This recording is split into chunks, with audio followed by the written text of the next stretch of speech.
কিন্তু আপুনি খুজিছে কাৰণে মই কওঁ যে মুখ্যমন্ত্ৰী হিমন্ত বিশ্ব শৰ্মাই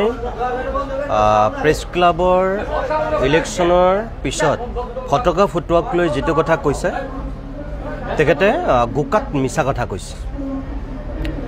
প্ৰথম কথা হ'ল যে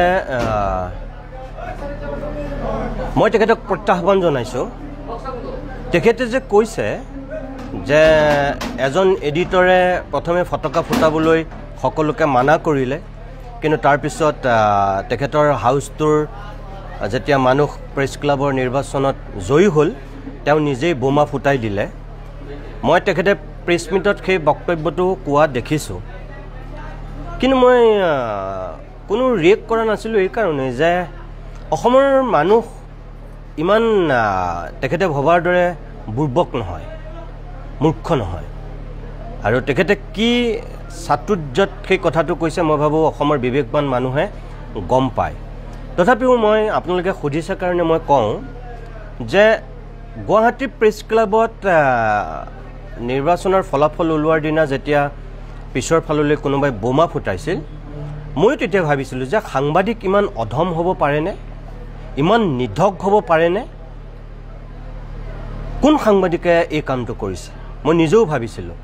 কিন্তু মুখ্যমন্ত্ৰীয়ে যেতিয়া পিছদিনাখন সংবাদমেলত নিজেই এই কথাটো উচ্চাৰণ কৰিলে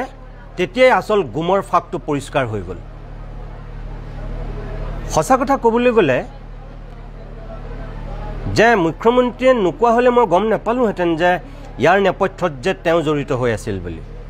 কাৰণ তেওঁ মুখৰ বক্তব্যত এইটো পৰিষ্কাৰ হৈ গ'ল কাৰণ তেওঁ কৈ দিলে যে তাত বোমা ফুটোৱাৰ লগে লগে মোলৈতো ফটো আহি গ'ল মই এতিয়া তেখেতক চেলেঞ্জ কৰিছোঁ আপোনাৰ তাত যিহেতু ফটো আছে আপোনাৰ যদি দম আছে তেতিয়াহ'লে আপুনি দেখুৱাওক যে তাত এখন ফটোত যদি মই আছোঁ মোৰ প্ৰতিদিন টাইমৰ এজন সাংবাদিক যদি তাত জড়িত আছে আপোনাৰ যদি দম আছে তেতিয়াহ'লে আপুনি দেখুৱাওক মই চাওঁ কিয় কৈছোঁ মই আপোনালোকক যেতিয়া বোমা ফুটাইছিল সেই সময়ত মই প্ৰেছ ক্লাবত নাছিলোঁৱেই ৰিজাল্ট আনুষ্ঠানিকভাৱে ঘোষণা হোৱাৰ আগতে মই গুচি আহিছিলোঁ মোৰ সকলোকে অভিনন্দন জনাই যিহেতু এটা নিৰ্বাচনী প্ৰক্ৰিয়াৰ মাজত গোটেই কামটো হৈ আছিল তেওঁলোকক সময় লাগিছিল চাগে আনুষ্ঠানিক ঘোষণা কৰিবলৈ গতিকে মই তাৰ আগতে যেহেতু গমেই পালোঁ আমাৰ প্ৰাৰ্থীকেইজন জয়ী হ'ল মই তেওঁলোকক মাত্ৰ অভিনন্দন জনাবলৈ গৈছিলোঁ জনালোঁ আৰু তাৰপিছত মোৰ গাটো যিহেতু ভাল নহয় মই গুচি আহিলোঁ ঘৰত মই থকাৰ অলপ সময়ৰ পিছত মোৰ প্ৰেছ ক্লাবৰ পৰা মোৰ সহকৰ্মীয়ে ফোন কৰিছে যে ইয়াত কোনোবাই বোমা ফুটাইছে ছাৰ মই আহোঁতেই মই তেওঁলোকক কৈ আহিছিলোঁ ইয়াত আকৌ কোনোবাই চাবা দেই বেছি উৎপাত কৰিব বদনাম হ'ব তোমালোক কিন্তু সোনকালে ঘৰা ঘূৰি গুচি যাবা মই আহোঁতেই কৈ আহিছিলোঁ কিন্তু কোনোবাই যে বোমা ফুটাব সেইটো মোৰ মগজুৰ চিন্তাৰ বাহিৰত আছিল তেতিয়া মই ক'লোঁ যে কোনে বোমা ফুটাইছে তোমালোকে চোৱা তেনেহ'লে কৈছে নহয় আমি ভিতৰতহে আছোঁ ইয়াত আছোঁ কিন্তু বাহিৰত চাউণ্ড ওলাইছে মই তেতিয়া গম পাই গ'লোঁ যে এইটো কোনোবাই বদনামী কৰিবৰ কাৰণে এই কামটো কৰিছে আৰু মুখ্যমন্ত্ৰীয়ে যেতিয়া পিছদিনাখন সংবাদমেলত কৈ দিলে মই তেতিয়া গম পাই গ'লোঁ প্ৰেছ ক্লাবৰ নিৰ্বাচনৰ লগত তেওঁ কি সম্পৰ্ক প্ৰেছ ক্লাবত ঘপককৈ কোনোবাই বোমা ফুটাইছে তেওঁ লগৰ লগত যে ফটো পাই গ'ল তাৰমানে তেওঁ তাত জড়িত আছিল তাৰমানে তেওঁ নিজৰ যিকেইজন পৃষ্ঠপোষক কৰা প্ৰাৰ্থী আছিল সেইকেইজন হৰাৰ কাৰণে তেওঁলোকৰ হতুৱাই তেওঁ সেই কামটো কৰালে নেকি মুখ্যমন্ত্ৰীলৈ মোৰ এইটোৱেই প্ৰশ্ন এইকেইদিন আপুনি কিবা হতাশাত আছে নিৰাশাত আছে আপোনাৰ ক'ৰবাত অলপ মানসিক দ্বন্দ্ব হৈ আছে হয়তো আপুনি ক'ৰবাত ভয়তো আছে গতিকে আপোনাৰ ভয়ৰ বহিঃপ্ৰকাশ ঘটি আপুনি আবুল তাবুল কথা য'তে ত'তে নাগাব আৰু আপোনাক মই প্ৰত্যাহ্বান জনাইছোঁ যে আপোনাৰ তাত যদি প্ৰমাণ আছে মই বোমা ফুটাইছিলোঁ বুলি আপুনি ৰাজহুৱা কৰক এখন ছবি মাত্ৰ ৰাজহুৱা কৰক যদি আপোনাৰ দম আছে এতিয়া আপোনালোকক স্পষ্ট ক'লে এটা দুখ পাব দেৱালীত বোম ফুটোতে কষ্ট পালে কালি প্ৰেছ ক্লাবত চবেই ধৰি বোম ফুটাই দিলে এতিয়া আপোনালোকক ডাইৰেক্ট ক'লে আপোনালোকে বেয়া পাই যে দাদা CM-এ মাতি আনি আমাকে বেয়া কৰি কয় হয় নহয়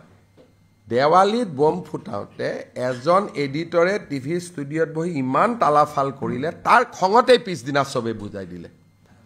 এই অসমৰ অভিভাৱক কেনেকৈ কালি সেইখন পেপাৰৰে যেতিয়া মানুহ ইলেকশ্যনত জিকিলে তেওঁৱে বজাই দিলে বোম তাৰমানে আপোনালোকে নিজে চিন্তা কৰক যে জুবিনক লৈ কেনেকুৱা ধৰণৰ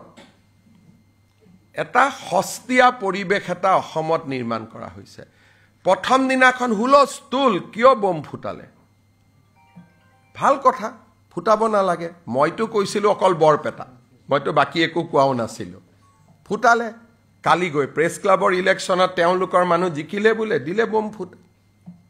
এটা হেতু কথা ক'লে ক'ব যে মুখ্যমন্ত্ৰীটো সাংবাদিক বিৰোধী হয় নহয় এতিয়া মইতো মোৰো দুখ এটা মুখেদি ওলাই যায় সঁচা কথাবিলাক কি ক'ম মই আৰু খবৰবিলাকো মোৰ তাতে আহি যায় বম ফুটোতেই মোলৈকে খবৰ পঠাই দিছে ফটোৰ সৈতে যে প্ৰেছ ক্লাবত বম ফুটি আছে তাৰমানে অসমৰ মানুহক মানসিক চবে খালি হিন্দুৰ উৎসৱ কেইটাকে টাৰ্গেট কৰে